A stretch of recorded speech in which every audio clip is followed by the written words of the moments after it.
नमस्कार दोस्तों, आपका स्वागत है बुक मंथन में। आज हम चर्चा करेंगे नरेंद्र कोहली की महागाथा महासमर के तीसरे भाग कर्म की। यह वह हिस्सा है जहां महाभारत केवल युद्ध की गाथा नहीं रह जाती, बल्कि धर्म, सत्ता और नैतिकता की सबसे कठिन कसौटी बनकर सामने आती है। कहानी की शुरुआत होती है युधिष्ठिर के युवराज अभिषेक से।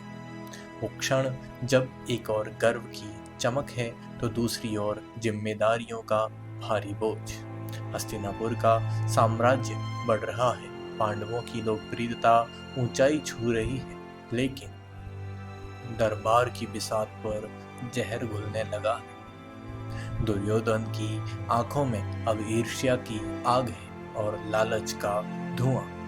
पहले वो केवल प्रतिद्वंदी था, पर अब उसकी चालें और भी चालाक और भी खतरनाक हो चुकी है। और तभी रची जाती है वर्णावत की लाक्षागृह की योजना, पांडवों को जहर पिलाकर आग में भस्म कर देने का षड्यंत्र। यह केवल एक हत्या की कोशिश नहीं थी, यह धर्म और न्याय को ही मिटाने की साजिश भी थी। यहाँ से समझ आता है सत्ता की भूख इंसान को किस हद तक गिरा सकती है। लेकिन कहानी यही अंधेरे में खत्म नहीं होती। कृष्ण, विदुर और महर्षि व्यास तीनों मिलकर एक गुप्त मार्ग तैयार करते हैं। वह मार्ग था मौत से वापसी का मार्ग। अंधेरी रात, चारों ओर खतरे की परछाइयां और पांडव छुपते छिपते, डरते डरते, विश्वास और साहस के सहारे निकल पड़ते हैं। और आखिरकार वे पहुंचे हिडिंब वन। यह वन अपने घनेपन और भयानक वातावरण के लिए कुख्यात था।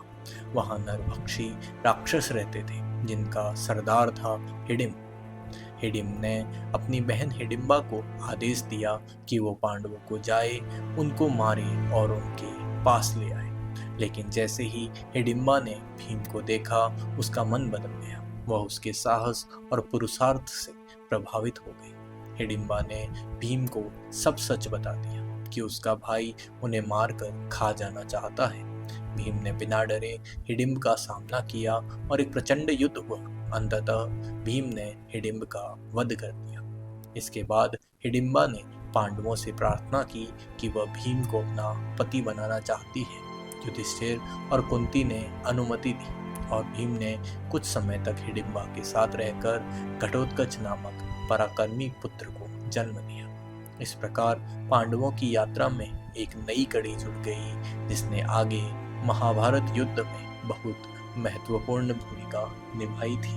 अब पांडव पहुंचते हैं काम्पिल्य, पांचाल की राजधानी, द्रुपद का प्रदेश।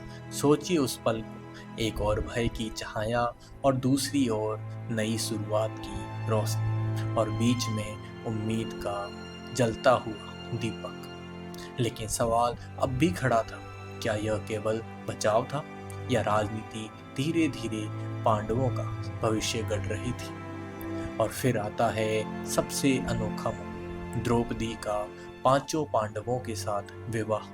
पहली नजर में यह अस्वाभाविक लगता है, पर कोहली जी इसे केवल भावनात्मक घटना नहीं मानते, बल्कि गहरी तर्क संगति से समझाते हैं। द्रौपदी यहाँ सिर्फ एक स्त्री नहीं, बल्कि धैर्य, शक्ति, समझ और साझी सत्ता का प्रतीक बन जाती है।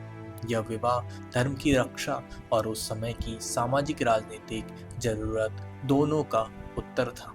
कभी कभी परंपरा से परे लिया गया निर्णय ही इतिहास को नया मोड़ दे देता है।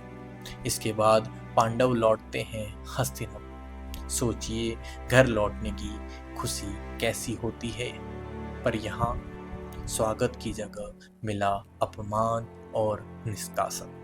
भीष्म, विदुर, कृष्ण, व्यास सब वहाँ मौजूद थे, लेकिन राजनीति की जाल इतनी गहरी थी कि कोई उनका पक्ष नहीं ले पाया। यह दृश्य दिल को हिला देता है। धर्म और सत्ता जब आमने सामने खड़ी हो जाए तो न्याय का चेहरा कितना निर्दयी हो सकता है। यहाँ वह मोड़ है जहाँ महासमर कर्म अपनी असली गहराई पाता है। कहानी अब केवल घटनाओं का सिलसिला नहीं रहती, बल्कि एक विचार यात्रा बन जाती है। पांडव समझते हैं हर बार सत्ता को थामे रहना ही धर्म नहीं होता, कभी कभी त्याग देना, छोड़ देना ही सबसे बड़ा धर्म बन जाता है। यही कर्म का सार है, निर्णय जो किसी दबाव में नहीं बल्कि आत्मा और विवेक की आवाज पर लिया जाए। अब जरा सोचिए उस पल को। कृष्ण कहते हैं धर्म की रक्षा हो तो कठिन रास्ता भी सत्य बन जाता है। और युधिष्ठिर की आंखों में एक नया निश्चय, एक नया आत्मविश्वास जन्म लेता है। द्रौपदी जब समाज सवाल उठाता है, आलोचनाएं करता है, वह अडिग खड़ी रहती है, मानो कह रही हो लोग चाहे कुछ भी कहे, पर मेरा धर्म वही है जिसमें मैं सत्य के साथ खड़ी हूँ। यही साहस उन्हें इस कथा की आत्मा बना देता है।